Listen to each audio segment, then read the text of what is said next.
बिस्मिल्लाहिर्रहमानिर्रहीम।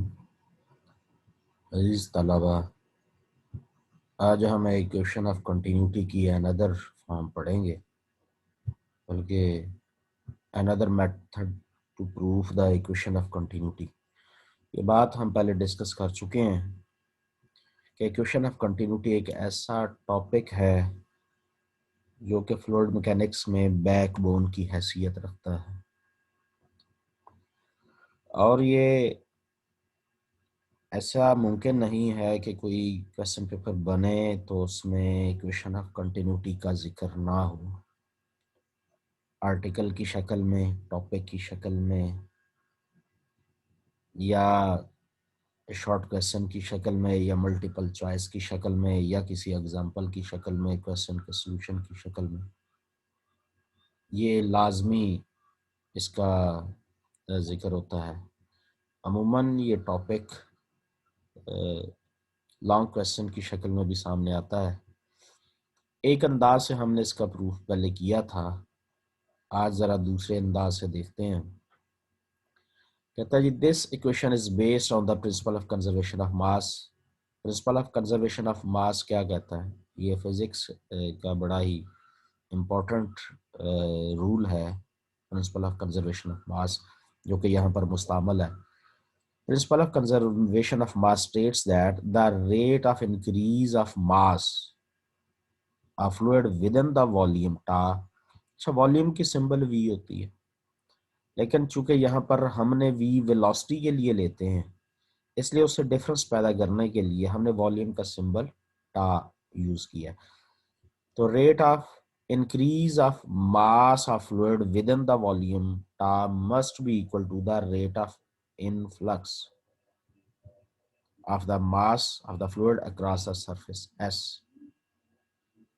यानी किसी फ्लूइड, किसी सरफेस के अंदर वॉल्यूम का इंक्रीज होने की शरह क्या होगी? वही होगी जो उसके इनफ्लो की शरह होगी। It is assumed that no fluid is being created nor destroyed। यानी वो जो बात फिजिक्स वाली है कि मास can not be created nor destroyed, वो ना तो मास पैदा किया जा सकता है ना उसे ख़त्म किया जा सकता है। इसी तरह चूंकि फ्लूइड भी एक मास है, तो बिल्कुल उसी अजम्पशन को सामने रखते हुए कि no fluid is being created nor destroyed within the volume टा, the mass can only increase by flow through the boundaries। Mass, fluid का मास सिर्फ बढ़ जाता है, इंक्रीज हो जाता है, वो भी फ्लो की वजह से, कि जितना मास फ्लो आउट हो जाता है उतना ही वॉल्यूम के अंदर फ्लो इन हो जाता है। Let S be an arbitrary fixed closed surface. ये हमारे पास, ये हमारे सामने एक फिक्स्ड क्लोज सरफेस, ये है G S, fixed closed surface S. इस सरफेस के अंदर वॉल्यूम की एक मखसूस मिकदार आएगी, दैट इज वॉल्यूम टा। ठीक है जी। Let S be an arbitrary fix close surface, जैसा कि आप ये इबारत में भी देख रहे हैं, एनक्लोजिंग अ वॉल्यूम टा of the fluid of density. किस डेंसिटी का फ्लूइड इसमें एनक्लोज्ड है? Density raw. And let fluid be moving with the velocity v। अब इसमें फ्लूइड फ्लो इन होगा, तो इसका मतलब है फ्लूइड की मूवमेंट होगी, तो जब मूवमेंट होगी तो कोई ना कोई वेलोसिटी लिए हुए होगा, वो वेलोसिटी v होगी। The mass of the fluid within the volume ta enclosed by s at any time t is। एक वक्त में, फॉर एनी इंस्टेंट, इसके अंदर कितना मास आ जाता है, वो मास की ये मिकदार है जी। ये हमने ट्रिपल इंटीग्रल कैलकुलस 3 में ये कैलकुलेट करना सीखा था। रॉ डीवी ये किसी एलिमेंट का मास होगा, लेकिन ट्रिपल इंटीग्रल, ये वॉल्यूम इंटीग्रल लगाकर ये हमारे पास इस पूरी सरफेस का जो है, जो सरफेस इसमें के अंदर जितनी चीज या वॉल्यूम एनक्लोज कर रखेगी, वो triple integral volume, triple volume integral raw D tau, ये हमारे पास एक्सप्रेशन आ जाएगा जो कि बताएगा कि इसके अंदर एक वक्त में वन टाइम इतना मास मौजूद रहता है। अब चूंकि हमने उसका फ्लो करवाना है तो with respect to time change आएगी, the time rate of increase of mass. तो time rate of increase of mass, इसे पार्शियल ओवर पार्शियल टी का ऑपरेटर दोनों तरफ अप्लाई किया जाएगा, इस साइड पर भी इस साइड पर भी। Partial M over partial T equal partial over partial T triple integral rho d tau. ठीक है जी। अब ये पार्शियल ओवर पार्शियल टी जब अंदर अप्लाई होगा ऑपरेटर, तो partial rho over partial T d tau, ये हमारे पास पहली इक्वेशन एस्टैब्लिश हो जाएगी। Here the rate of change is local and so operator rho partial over partial t is used, not d over dt। अच्छा, ये reason आपको बताई जा रही है कि हमने ग्लोबल रेट ऑफ चेंज नहीं लिया, हमने लोकल रेट ऑफ चेंज लिया, बिकॉज द वॉल्यूम टा and arbitrary surface boundary s are fixed in the space। हमारा वॉल्यूम भी सरफेस फिक्स है, जब सरफेस फिक्स है तो उसके अंदर वॉल्यूम भी फिक्स है स्पेस में।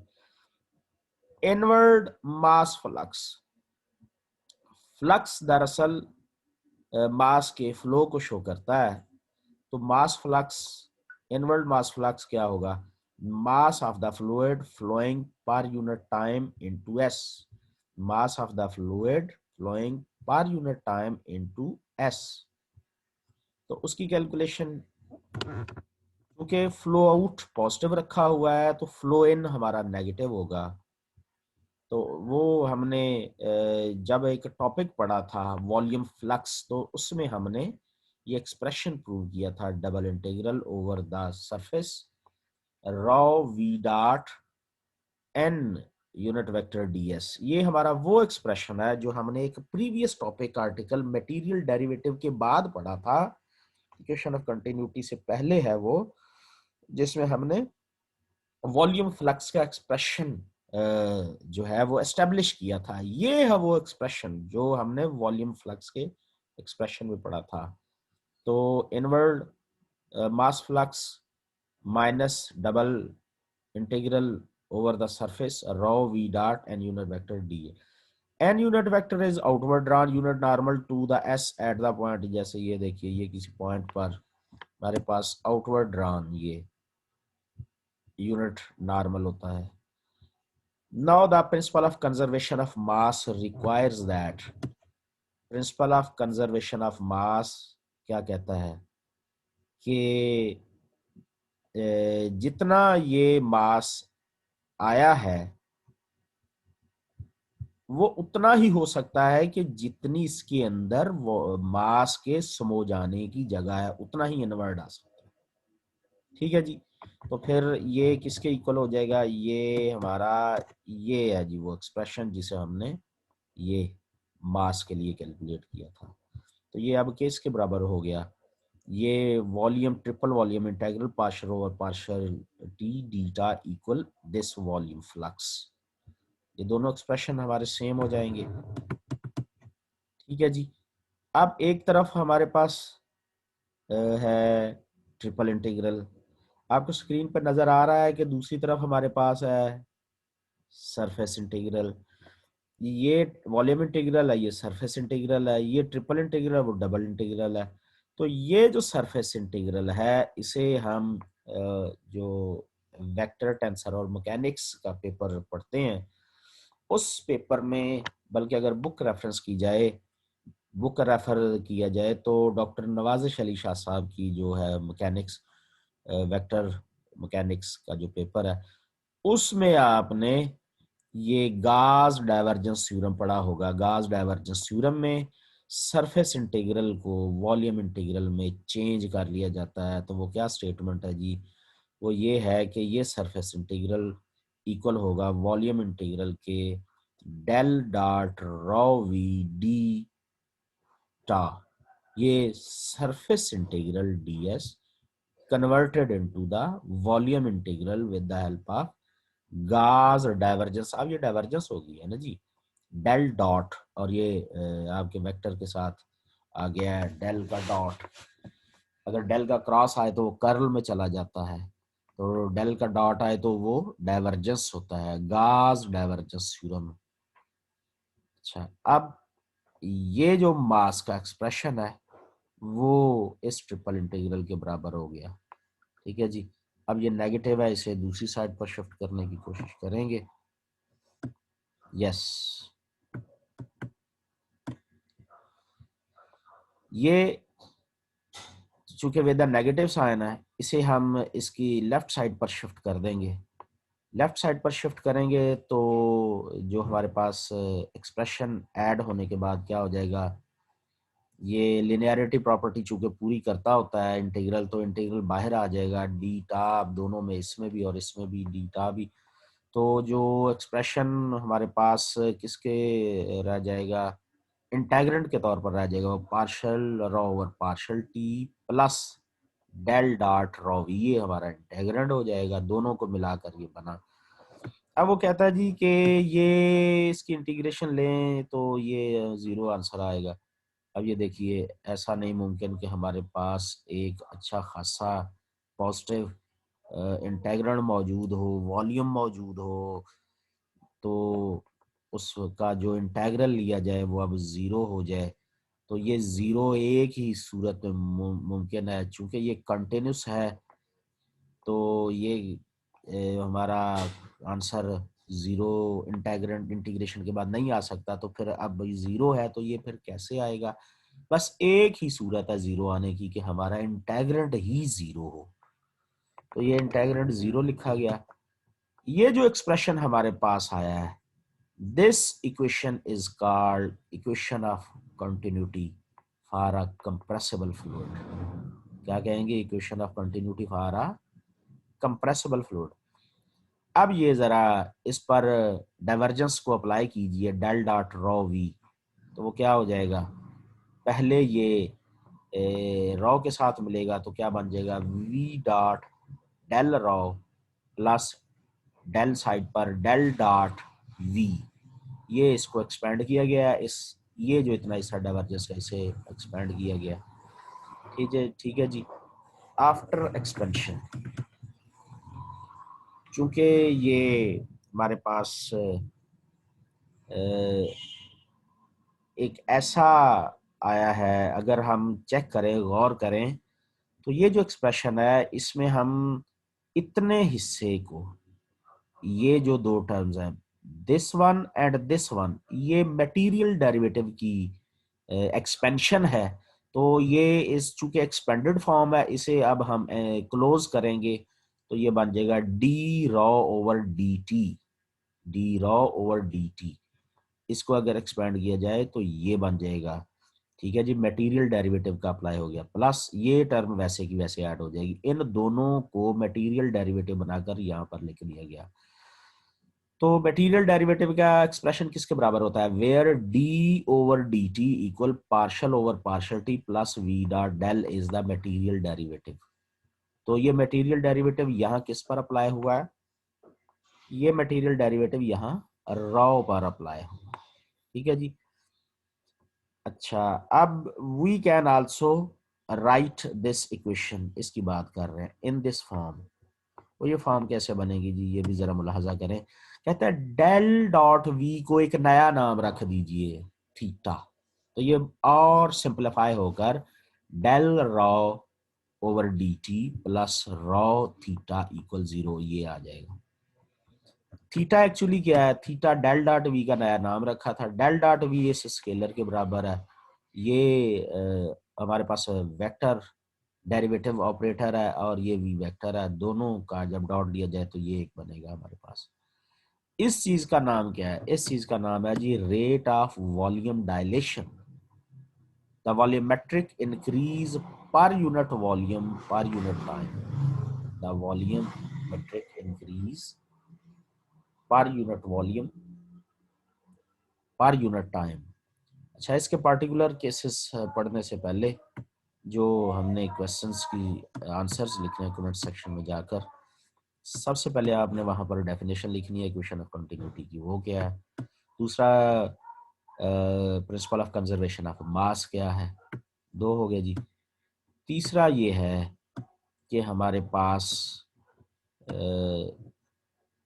एंड किसी सरफेस में मास कैलकुलेट करने का फार्मूला क्या है। कोई सरफेस एस है,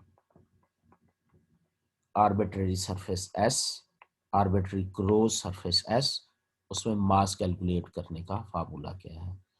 ये हमारा थर्ड क्वेश्चन है। और फोर्थ हमारे पास है गॉस डाइवर्जेंस फार्मूला क्या होता है। ये फार्मूला आपने कमेंट सेक्शन में जाकर लिखना है। ये हमारा चौथा क्वेश्चन है। और पांचवा है जी volume dilation. What is rate of volume dilation. पहले वॉल्यूम डायलेशन फिर रेट ऑफ वॉल्यूम डायलेशन। तो हमारा ये फिफ्थ क्वेश्चन क्या है जी, व्हाट इज वॉल्यूम डायलेशन। ये हमारा उसमें भी क्वेश्चन बन सकता है, शॉर्ट क्वेश्चन भी बन सकता है और वाइवा का क्वेश्चन भी बन सकता है। तो ये 5 हो गए। अब इसमें पार्टिकुलर केसेस देखते हैं। If the fluid is steady, इसका मतलब है स्टेडी फ्लूइड वो होता है जो टाइम इंडिपेंडेंट होता है। Density raw is independent of time, तो टाइम के लिहाज से डेरिवेटिव 0 हो जाएगा। And the equation of continuity, वो इक्वेशन ऑफ कंटिन्यूटी जिसे हमने एस्टेब्लिश किया है और रिड्यूस हो जाएगी। यस, ये इक्वेशन ऑफ कंटिन्यूटी, ठीक है जी। इसका मतलब है ये जो एक्सप्रेशन है स्टेडी फ्लो की सूरत में ये हमारा 0 हो जाएगा। तो इक्वेशन ऑफ कंटिन्यूटी क्या रह जाएगी, del dot rho V equal 0। तो ये है जी del dot rho V equal 0, ये बन जाएगा। कहता है if the fluid is incompressible, density constant है, चेंज नहीं होती, then the density is constant. Incompressible fluid से क्या मुराद है, देखें जैसे ही टर्म आए तो उसका उसका एक्सप्रेशन क्या है या उससे क्या मुराद है, फौरन पता चलना चाहिए। जैसे स्टेडी, फ्लूइड इज स्टेडी, इसका मतलब है वो इंडिपेंडेंट ऑफ टाइम है। इनकम्प्रेसिबल है, डेंसिटी कांस्टेंट है। फिर हमारे पास ये क्या बन जाती है, अगर इनकम्प्रेसिबल फ्लूइड डेंसिटी कांस्टेंट है तो कांस्टेंट जो है वो इस एक्सप्रेशन से बाहर आ जाएगा, दूसरी साइड पर 0 से डिवाइड कर देगा इस एक्सप्रेशन के अंदर। हमारे पास इक्वेशन ऑफ कंटिन्यूटी मजीद कम होकर डेल डॉट वी इक्वल 0 रह जाएगा, ठीक है जी। ये है जी लास्ट एक्सप्रेशन। अगर स्टेडी इनकम्प्रेसिबल फ्लूइड हो तो बस इस चीज का नाम इक्वेशन ऑफ कंटिन्यूटी है। ये 2 सुपर इंपॉर्टेंट केसेस हमने डिस्कस किए। तो 5 क्वेश्चंस इसमें पुट किए गए हैं आप पर, जिसका आपने आंसर देना है कमेंट सेक्शन में जाकर, हर सवाल का जवाब देना लाजिम है। ये आज हमने इसकी एक सेकंड फॉर्म पढ़ी है, इसके प्रूफ का एक अनदर स्टाइल पढ़ा है। ये जो आपके सामने आ रहा है ये हमने पहले ही पढ़ लिया था। एक एग्जांपल यहाँ पर देखते हैं ज़रूरी, चूंकि इक्वेशन ऑफ कंटिन्यूटी अगर खुद ना आए पेपर में तो फिर अपने रिप्लेसमेंट के तौर पर एक क्वेश्चन को पेपर में भेज दिया करती है। तो ज़रा देखते हैं जी, ये हमारे पास एक क्वेश्चन है जिसमें वेलोसिटी के कंपोनेंट यू वी डब्ल्यू हाजिर हैं। ये पॉसिबल इनकम्प्रेसिबल फ्लूइड फ्लो है। साबित ये करना है कि ये incompressible fluid flow is the flow irrotational. ये भी बाद में बताना है कि क्या ये फ्लूइड फ्लो इरोटेशनल है या नहीं है। अच्छा, अब इक्वेशन ऑफ कंटिन्यूटी हमें ये सिखाती है इनकम्प्रेसिबल फ्लो का ये हमारे पास जो है एक्सप्रेशन है, यानी अगर ये U V W components of a velocity field V, अगर ये equation of continuity for incompressible flow को सेटिस्फाई कर जाए। अब देखें यहाँ स्टेडी के लिए partial over partial T zero होता है, ठीक है। Del dot rho V constant हो इनकम्प्रेसिबल तो रो बाहर आके जीरो हो जाएगी, डेल डॉट वी रह जाएगा। डेल डॉट वी अगर डॉट ये वेक्टर ऑपरेटर इनका डॉट लिया जाए तो ये एक्सप्रेशन बनता है। इसका मतलब है तीनों कंपोनेंट्स के पार्शियल डेरिवेटिव, पहले का विद रिस्पेक्ट टू एक्स, दूसरे का विद रिस्पेक्ट टू वाई, तीसरे का विद रिस्पेक्ट टू जी, ये हमने पार्शियल डेरिवेटिव मालूम करके इनको आपस में ऐड करके चेक और ऐड करना है, तो एंड पे आंसर जीरो आना चाहिए। अगर जीरो आ गया तो ये इक्वेशन ऑफ कंटिन्यूटी को भी सेटिस्फाई कर देंगे। इक्वेशन ऑफ कंटिन्यूटी को सेटिस्फाई कर देंगे तो फिर ये वेलोसिटी कंपोनेंट कहलाने के हकदार होंगे, ठीक है जी। ये इस u का partial derivative with respect to x लिया गया, फिर ये इस v का partial derivative with respect to y लिया गया, फिर ये w इस एक्सप्रेशन का partial derivative with respect to z लिया गया। अब ये जो आंसर्स आए हैं, इन आंसर्स को इक्वेशन ऑफ कंटिन्यूटी में डालकर पुट किया गया तो कहता है जी जीरो आंसर आएगा। क्योंकि ये दोनों, ये थर्ड का तो आंसर ऑलरेडी जीरो है, ये दोनों एक्सप्रेशन एक दूसरे से कट जाएंगे, तो इसका मतलब है क्वेश्चन ऑफ कंटिन्यूटी सेटिस्फाई होगी। तो ये तीनों कंपोनेंट्स किसके हुए, ये वेलोसिटी के कंपोनेंट हुए, क्वेश्चन ऑफ कंटिन्यूटी सेटिस्फाई हो, डेल डॉट वी सेटिस्फाई हुई, तो ये हमारे पास इनकम्प्रेसिबल फ्लो साबित हो गया। अब आखिरी बात उसने की थी, क्या ये रोटेशनल है, तो बड़ी आसानी से डेल क्रॉस वी मालूम कीजिए, आई जे के कंपोनेंट है। ये पहले डेल ऑपरेटर के तीनों कंपोनेंट लिखेगी, ये फिर वेलोसिटी के तीनों कंपोनेंट लिखेंगे।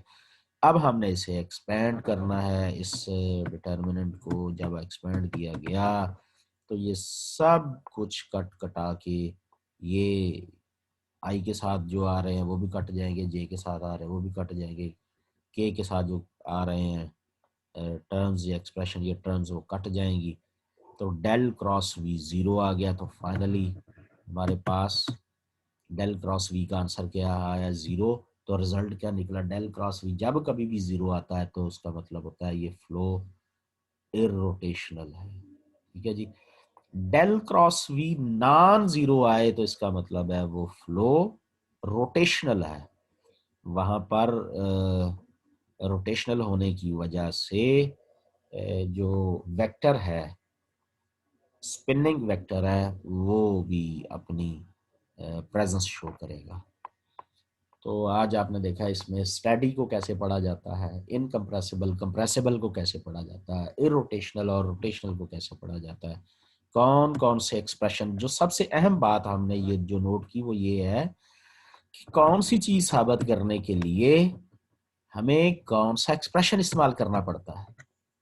उसने कहा शो दैट वेलोसिटी कंपोनेंट्स, तो वो velocity del dot V velocity components का मतलब है वो फ्लो में इक्वेशन ऑफ कंटिन्यूटी लगेगी, लग गई।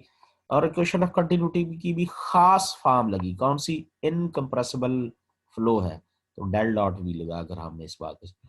फिर उसने कहा ये रोटेशनल है, तो डेल क्रॉस वी जीरो साबित कर दिया, डेल डॉट वी साबित कर दिया इनकम्प्रेसिबल फ्लूइड फ्लो के लिए, del cross V equal zero साबित कर दिया रोटेशनल फ्लो के लिए। तो ये चीजें याद रखने के लिए हैं कि अगर कोई अनसीन क्वेश्चन पेपर में आता है, कोई डिफरेंट क्वेश्चन पेपर में आता है, तो उसमें जो चीज़ वो मांगे उसे किस एक्सप्रेशन के साथ प्रूव करना। तो ये था हमारा आज का topic, another form quite easy, 5 questions आपको पुट किए गए जिनके आंसर देने हैं, ताकि इंशाल्लाह नेक्स्ट टॉपिक के साथ फिर हाजिर होंगे। अल्लाह हाफिज़।